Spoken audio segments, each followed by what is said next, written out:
बहुत समय पहले की बात है।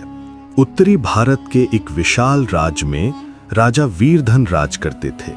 उनका राज्य समृद्ध, शांत और प्रजापालक था। वीरधन अपनी ईमानदारी और न्यायप्रियता के लिए दूर दूर तक प्रसिद्ध थे। लोग कहते थे कि राजा के राज्य में किसी के साथ अन्याय होना असंभव है, क्योंकि राजा स्वयं हर प्रजा का दुख दर्द सुनते थे। लेकिन वीरधन की एक विशेषता और भी थी। उनके पास एक धारदार तलवार थी, जिसे लोग सत्य की तलवार कहते थे। ऐसा माना जाता था कि यदि ये तलवार किसी भी अपराधी के पास ले जाई जाए तो अपराधी स्वयं ही अपराध स्वीकार कर लेता है। असल में तलवार किसी जादू की नहीं थी।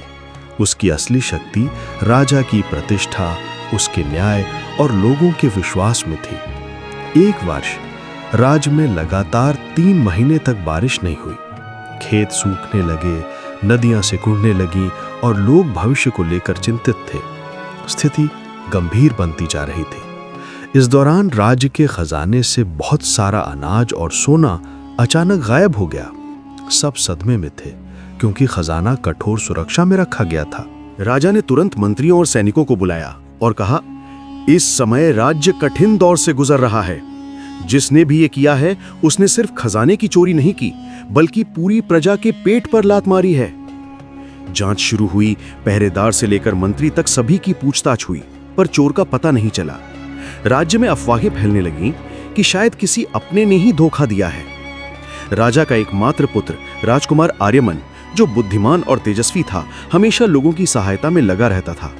लेकिन इस चोरी के बाद राजा ने उससे राजकाज से दूर रहने के लिए कहा। इस समय राजकाज की जिम्मेदारी भारी है, राजा ने कहा। तुम युद्ध कला और नीति सीखने पर ध्यान दो। राजकुमार ये निर्णय समझ नहीं पा रहा था, पर पिता की आज्ञा मानते हुए चुप रहा। कुछ दिनों बाद एक आश्चर्यजनक बात सामने आई। चोरी के पीछे का शक स्वयं राजकुमार आर्यमन पर जा रहा था। तर्क भी मजबूत थे। चोरी उसी रात हुई जब राजकुमार देर रात किले से बाहर गए थे। पहरेदारों ने उनको जाते हुए देखा था। राजा स्तब्ध रह गए। ये उन पर किसी ने सबसे बड़ा प्रहार किया था। उनके पुत्र की नीयत पर शक। राजा ने एक विशाल सभा बुलवाई। पूरा राज्य राजकुमार के निर्णय का इंतजार कर रहा था। राजा ने कहा, आर्यमन, तुम्हें मेरे सामने स्वयं को निर्दोष सिद्ध करना होगा। मैं तुम्हारा पिता जरूर हूं, पर इस समय मैं पहले राजा हूं।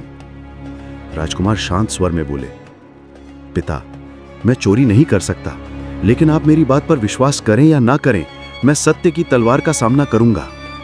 सभा में सन्नाटा छा गया। वो तलवार अपराधियों के लिए डर का प्रतीक थी। तलवार सभा में लाई गई। कहते हैं अपराधी उसके सामने खड़े होते ही असहज और बेचैन होने लगता था, क्योंकि अपराध मन को कचोटता है। पर राजकुमार शांत, स्थिर और निडर खड़े रहे। तलवार की चमक उनके आत्मविश्वास और सत्य पर भरोसे को और उजागर कर रही थी। राजा ने पूछा, क्या तुमने राज्य का खजाना चुराया?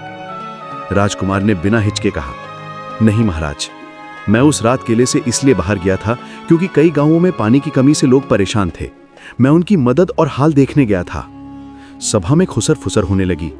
राजा को कुछ समझ नहीं आ रहा था कि संदिग्ध कौन है।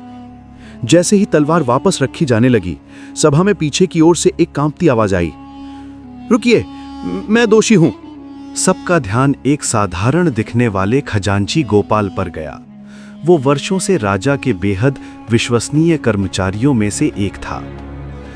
गोपाल रोते हुए बोला, महाराज, मेरे परिवार पर कठिन समय आया था। मुझे लगा कि थोड़े समय में पैसा वापस कर दूंगा, पर फिर लालच बढ़ता गया। जब राजकुमार पर शक गया, मेरा मन टूट गया। मैं ऐसी ईमानदार प्रजा और न्यायप्रिय राजा के सामने खड़ा रह ही नहीं पाया, इसलिए सत्य की तलवार का सामना करने की हिम्मत न जुटा सका। सभा में मौन छा गया। राजा की आंखों में गहरा दुख उतर आया। गोपाल, तुमने मेरा विश्वास तोड़ा है, लेकिन सत्य स्वीकारने का साहस दिखाया है। गोपाल को दंड तो दिया गया, लेकिन राजा ने उसे उन अपराधियों जैसा कठोर दंड नहीं दिया जो बिना पछतावे के अपराध करते हैं। राजकुमार आर्यमन को राज्य के सामने सम्मानित किया गया। लोगों के मन में उनके प्रति और भी आदर बढ़ गया।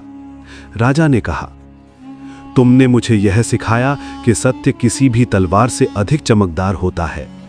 आज मैं तुम्हें आधिकारिक रूप से राज्य का उत्तराधिकारी घोषित करता हूं। जनता ने जय जयकार की। कहते हैं, जिस दिन न्याय पूर्ण हुआ और राजकुमार को सम्मान मिला, उसी रात बादलों ने जैसे अपनी जिद छोड़ दी। महीनों बाद बारिश हुई, खेत जीवित हो उठे और राज्य में फिर से समृद्धि लौट आई। लोग कहते थे कि जब राज्य में न्याय होता है, प्रकृति भी प्रसन्न हो जाती है। कहानी की नैतिक शिक्षा। सत्य का सामना करने वाला कभी नहीं डरता। जिम्मेदारी निभाने के लिए भावनाओं पर नियंत्रण जरूरी है। विश्वास एक बार टूट जाए तो सबसे गहरा घाव देता है। सच्चाई का मार्ग कठिन हो सकता है, लेकिन अंत विजयी वही होता है। नेता वही जो न्याय को रिश्तों से ऊपर रखे,